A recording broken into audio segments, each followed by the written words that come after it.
नमस्कार मित्रों, आपकी अपनी कोचिंग सुमन हिंदी क्लास से मैं सुमन आपका हार्दिक अभिनंदन करती हूं। तो मित्रों, जैसा आपको पता होगा, इस चैनल के माध्यम से UPT, GT, PGT, LT grade, DSSB, BPSC, KBS, NBS इस प्रकार की प्रतियोगी परीक्षाओं के लिए हिंदी साहित्य की थ्योरी तथा प्रश्न डाले जा रहे हैं। तो आज ये हिंदी साहित्य आधुनिक काल का 5वां वीडियो है, जिसमें हम देखेंगे आधुनिक काल के महत्वपूर्ण 25 प्रश्न। प्रश्न 1, हिंदी में मुक्त छंद के प्रवर्तक कवि हैं। हिंदी में मुक्त छंद के प्रवर्तक कवि हैं। ए अज्ञे, बी निराला, सी मुक्तिबोध, डी धूमिल। इसका विकल्प बी सही है, निराला। इसका विकल्प बी सही है, निराला। निराला जी हिंदी में मुक्त छंद के प्रवर्तक कवि हैं और मुक्त छंद का सर्वप्रथम प्रयोग निराला जी ने किया था अपनी पहली रचना जूही की गली में। और मुक्त छंद में कविता करने के कारण, उसका शुभारंभ करने के कारण, इनके इस छंद को, काव्य को क्या कहा गया है? केचुआ छंद, कंगारू छंद, इस प्रकार से उपमाएं दी गई हैं। अगला प्रश्न, प्रश्न 2, केचुआ छंद का प्रयोग किस कवि ने अपनी कविताओं में किया है? ए पंत, बी अंचल, सी माखन लाल चतुर्वेदी, डी निराला। इसका विकल्प डी सही है, निराला। तो मित्रों, जैसा कि पहले प्रश्न भी इसी प्रकार से अभी वार्ता हुई थी कि केचुआ छंद का प्रयोग किस कवि ने अपनी कविताओं में किया है, तो इसका विकल्प डी सही होगा, निराला। निराला ने पहली बार मुक्त छंद का प्रयोग किया था अपनी रचना जूही की कली में। इसीलिए इनकी कविताओं को केचुआ छंद, रबड़ छंद, कंगारू छंद, इस प्रकार से उपमा दी गई है। अगला प्रश्न, प्रश्न 3, निराला जी का प्रथम काव्य संग्रह कौन सा है? ए अर्चना, बी अड़िमा, सी आराधना, डी अनामिका। इसका विकल्प डी सही है, अनामिका। तो निराला जी का प्रथम काव्य संग्रह अनामिका है। अनामिका के 2 भाग थे। प्रथम अनामिका का भाग प्रकाशित हुआ था 1923 में, प्रथम भाग। इसके 2 भाग थे। प्रथम भाग का प्रकाशन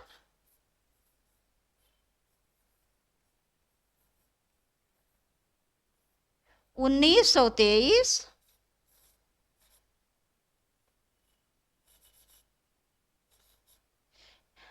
प्रथम भाग का प्रकाशन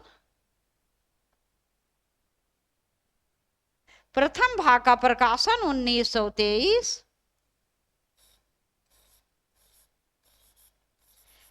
द्वितीय भाग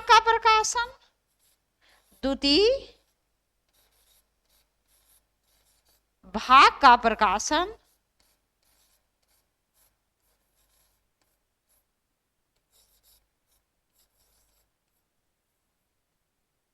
1938।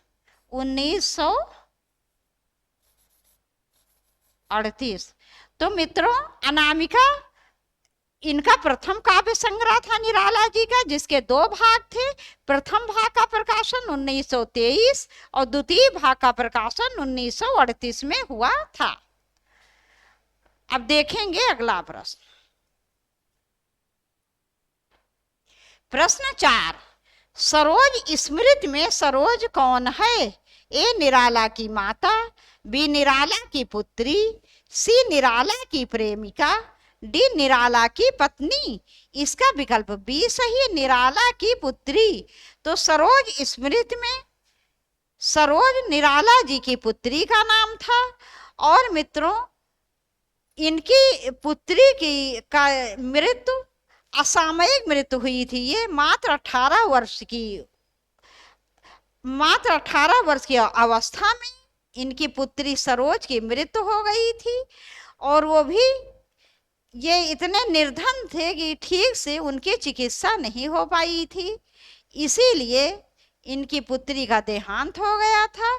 और देहांत के बाद इन्होंने सरोज स्मृति नामक रचना की। अगला प्रश्न, प्रश्न 5, निम्न में से कौन सी निराला द्वारा रचित व्यंग परक रचना है? ए कुकुरमुत्ता, बी जूही की कली, सी तुलसीदास, डी सरोज स्मृति। इसका विकल्प ए सही, कुकुरमुत्ता। ये मित्रों कुकुरमुत्ता जो इनकी रचना है ये व्यंग परक है और ये प्रगतिवादी रचना है। ये इनकी छायावादी रचना ना होकर प्रगतिवादी रचना है, जिसमें एक अमीर और गरीब के बीच की जो खाई होती है उस पर इन्होंने उसको उसके दर्शन होते हैं, अमीर और गरीब के बीच की खाई के। और कुकुरमुत्ता जो है ये इनकी व्यंग परक रचना है, जिसमें जो गरीब लोग होते हैं उनको कुकुरमुत्ता की, मतलब जो उस समय गरीब लोग थे, उस समय समाज जो है दो भागों में बटा हुआ था। एक निर्धन वर्ग, बिल्कुल निर्धन वर्ग, और एक बहुत ही धनी वर्ग।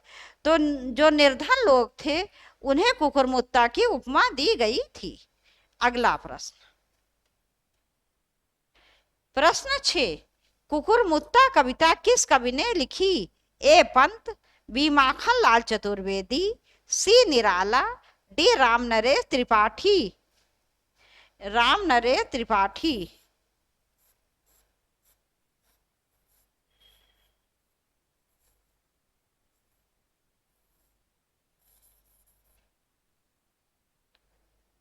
अगला प्रश्न,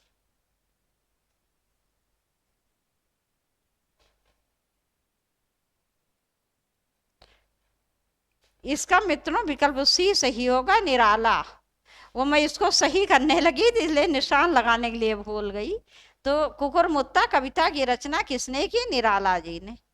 अगला प्रश्न, प्रश्न 7, निम्नलिखित में एक रचना राष्ट्रीय सांस्कृतिक धारा की नहीं है। नहीं पूछा गया है मित्रों, नहीं हमारे बहुत से प्रश्न गलत करवा देता है। नहीं आप लोग विशेष ध्यान दिया करो। निम्नलिखित में एक रचना राष्ट्रीय सांस्कृतिक धारा की नहीं है। ए हम बिस्पाई जन्म के, बी सूत की माला, सी प्रभात फेरी, डी विसर्जन। ये है विसर्जन।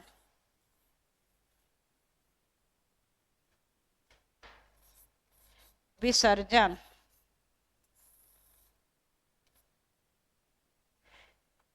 इसका मित्रों विकल्प सी सही होगा, प्रभात फेरी। प्रभात फेरी ये राष्ट्रीय सांस्कृतिक धारा की कविता नहीं है। ये प्रभात फेरी नरेंद्र शर्मा जी की रचना है। किसकी? नरेंद्र शर्मा जी की रचना है। इसके अतिरिक्त ये तीनों ही राष्ट्रीय सांस्कृतिक धारा की रचना है। हम बिस्पाई जन्म के, ये किसके द्वारा रचित है? बाल कृष्ण शर्मा नवीन। हम बिस्पाई जन्म के बाल कृष्ण शर्मा नवीन द्वारा रचित है। सूत की माला ये हरिवंश राय बच्चन की रचना है। और विसर्जन ये उदय शंकर भट्ट की रचना है। अगला प्रश्न, प्रश्न 8, वैद्यनाथ मिश्र किस कवि का वास्तविक नाम है? ए धूमिल, बी नागार्जुन, सी मुक्तिबोध, डी त्रिलोचन। इसका विकल्प बी सही, नागार्जुन। तो वैद्यनाथ मिश्र नागार्जुन जी का वास्तविक नाम है और ये मैथिली में यात्री के नाम से लिखते थे। मैथिली में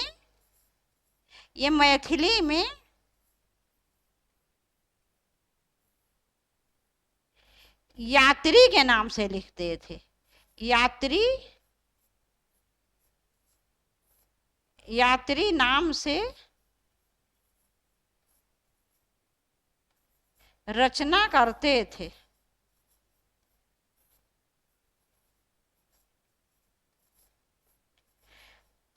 तो मित्रों वैद्यनाथ मिश्र नागार्जुन जी का वास्तविक नाम है, मैथिली में यात्री के नाम से लिखते थे, और एक नाम इनका बाबा भी है। नागार्जुन जी का एक नाम बाबा भी है। अगला प्रश्न, प्रश्न 9, निम्नलिखित में से कौन सा काव्य संग्रह नागार्जुन का नहीं है? ए युग की गंगा, बी युग धारा, सी प्यासी पथराई आंखें, डी तुमने कहा था। इसका विकल्प ए सही है, युग की गंगा। युग की गंगा नागार्जुन जी के युग की गंगा काव्य संग्रह नागार्जुन जी का नहीं है। ये काव्य संग्रह है, रचना है ये केदारनाथ अग्रवाल की। किसकी? केदारनाथ अग्रवाल। ये केदारनाथ अग्रवाल की रचना है। केदारनाथ अग्रवाल की ये रचना है, और ये दोनों ही प्रगतिवादी कवि हैं, केदारनाथ अग्रवाल जी भी और नागार्जुन जी भी। तो युग की गंगा केदारनाथ अग्रवाल जी की रचना है। अगला प्रश्न, प्रश्न 10, प्रगतिवाद आंदोलन के सैनिक रूप का उल्लेख किस साहित्यकार ने किया है? प्रगतिवाद आंदोलन के सैनिक रूप का उल्लेख किस साहित्यकार ने किया है?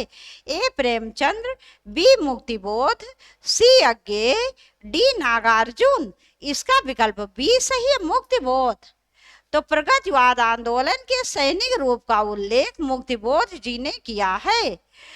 ये मित्रों प्रगतिवादी कवि हैं और ये प्रयोगवादी कवि भी हैं। अज्ञेय द्वारा संपादित तार सप्तक के भी ये कवि हैं। अगला प्रश्न, प्रश्न 11, अंधेरे में नामक प्रसिद्ध कविता के रचयिता कौन हैं? ए दुष्यंत कुमार, बी मुक्तिबोध, सी माथुर, डी अज्ञेय। इसका विकल्प बी सही है, मुक्तिबोध। अंधेरे में नामक प्रसिद्ध कविता के रचयिता मुक्तिबोध जी हैं। इनका पूरा नाम गजानन माधव मुक्तिबोध है। अगला प्रश्न, प्रश्न 12, तुम्हें सौंपता हूं किसकी काव्य रचना है? ए नागार्जुन, बी शमशेर, सी केदारनाथ अग्रवाल, डी त्रिलोचन। इसका विकल्प डी सही है, त्रिलोचन। अगला प्रश्न, प्रश्न 13, उर्वशी का काव्य रूप क्या है? ए बाल काव्य, बी मुक्तक काव्य, सी महाकाव्य, डी रीति काव्य। इसका विकल्प सी सही है, महाकाव्य। उर्वशी का काव्य रूप महाकाव्य है, और ये किसकी रचना है? ये रचना है रामधारी सिंह दिनकर की। रामधारी सिंह दिनकर।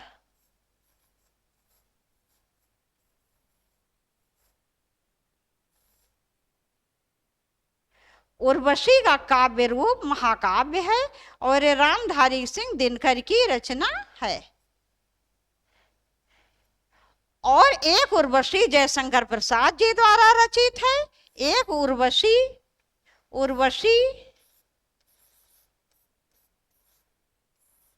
क्या है? चंपू काव्य है, चंपू काव्य।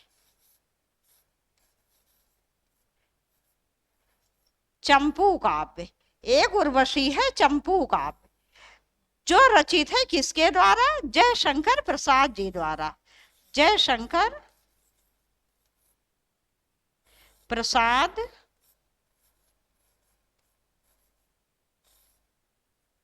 द्वारा रचित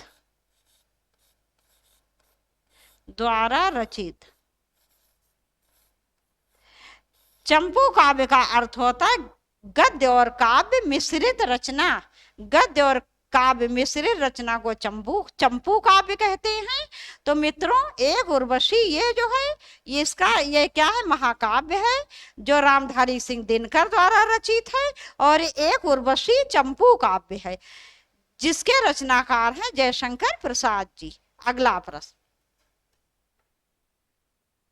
प्रश्न 14, निम्न विकल्पों में से कौन सी रचना दिनकर जी की है? ए रसवंती, बी पाथे, सी मुकुल, डी रश्मि रेखा, इसका विकल्प ए सही है, रसवंती।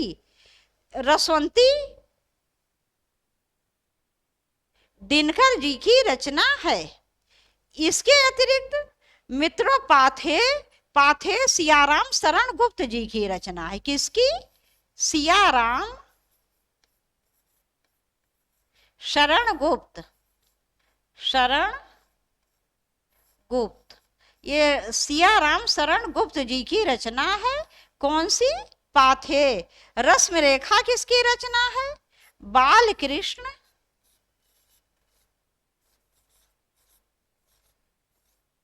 शर्मा नवीन। बाल कृष्ण शर्मा नवीन जी की रचना है। मुकुल किसकी रचना है? सुभद्रा कुमारी चौहान। सुभद्रा कुमारी सुभद्रा कुमारी चौहान, ये सुभद्रा कुमारी चौहान जी की रचना है मुकुल। पाथे सियाराम शरण गुप्त जी की रचना है। और रश्मि रेखा बाल कृष्ण शर्मा नवीन जी की रचना है। तो मित्रों 14 का विकल्प ए सही है, रसवंती दिनकर जी की रचना है। अगला प्रश्न, प्रश्न 15, निम्नलिखित में से कौन सा काव्य संग्रह नरेंद्र शर्मा का नहीं है? ए कर्णफूल, बी शूल फूल, सी प्रवासी के गीत, डी अपराजिता। इसका विकल्प डी सही है, अपराजिता। अपराजिता रामेश्वर शुक्ल अंचल जी का काव्य संग्रह है। किसका काव्य संग्रह? रामेश्वर शुक्ल अंचल। रामेश्वर शुक्ल अंचल। रामेश्वर शुक्ल अंचल। रामेश्वर शुक्ल अंचल का काव्य संग्रह।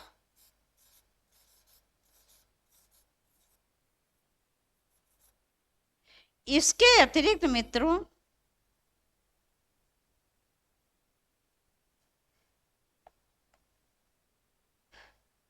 ये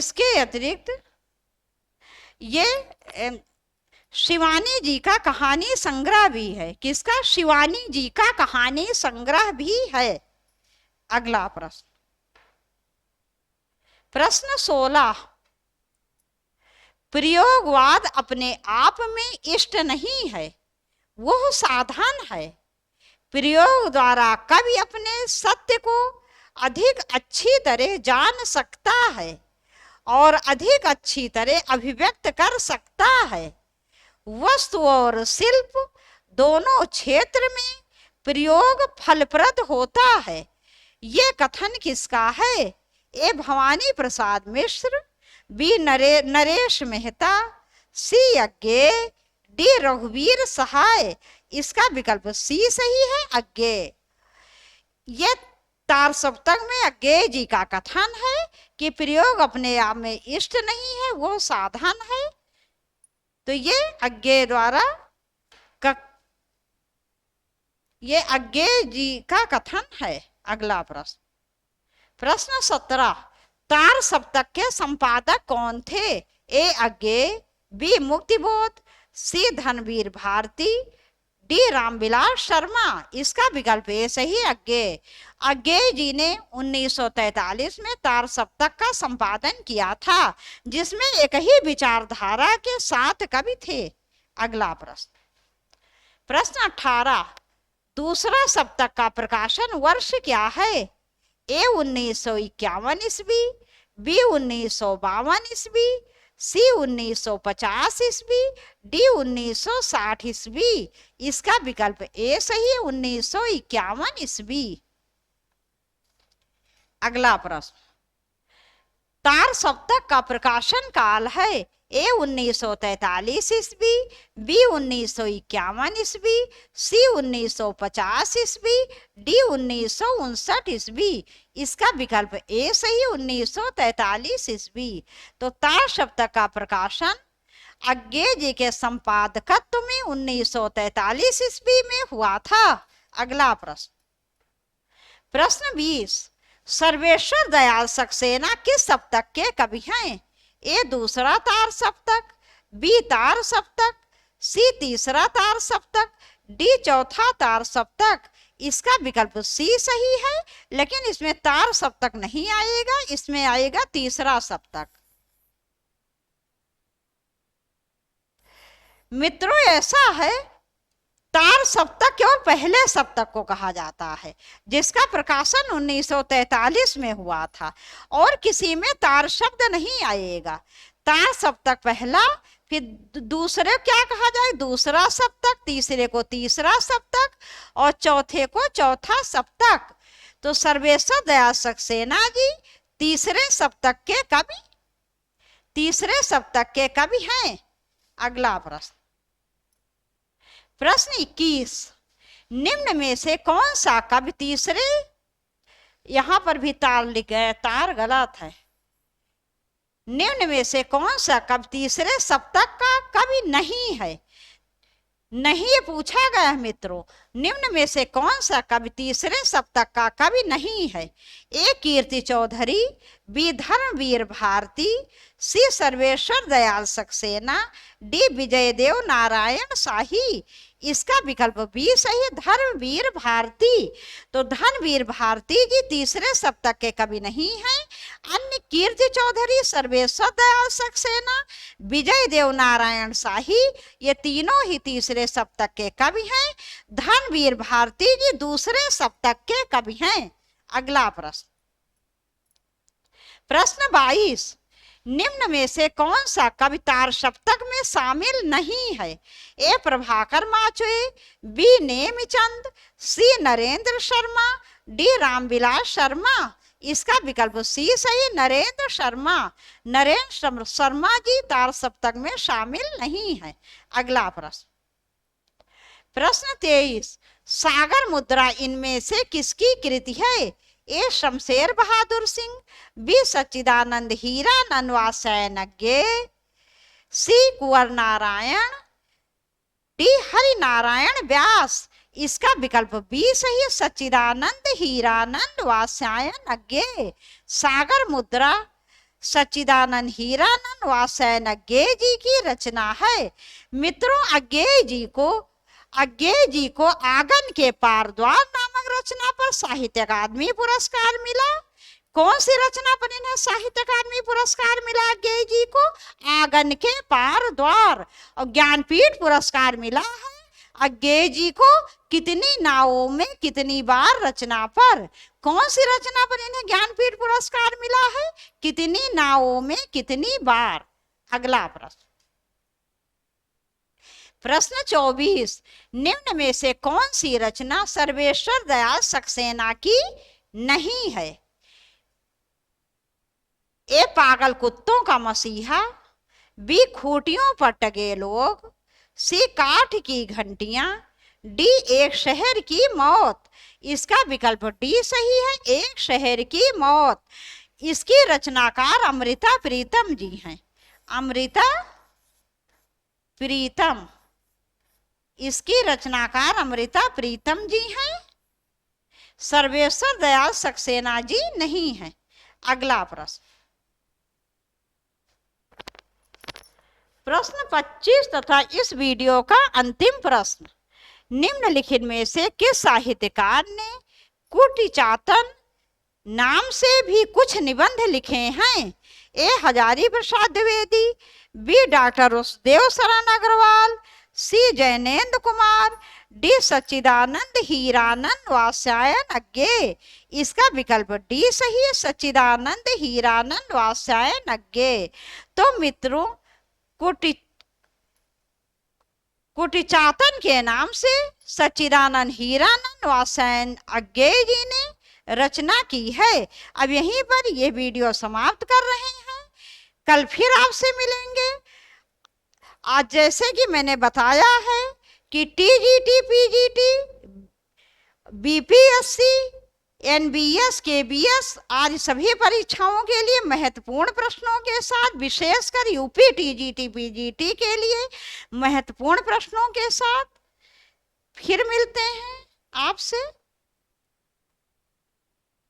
तब तक के लिए मित्रों नमस्कार।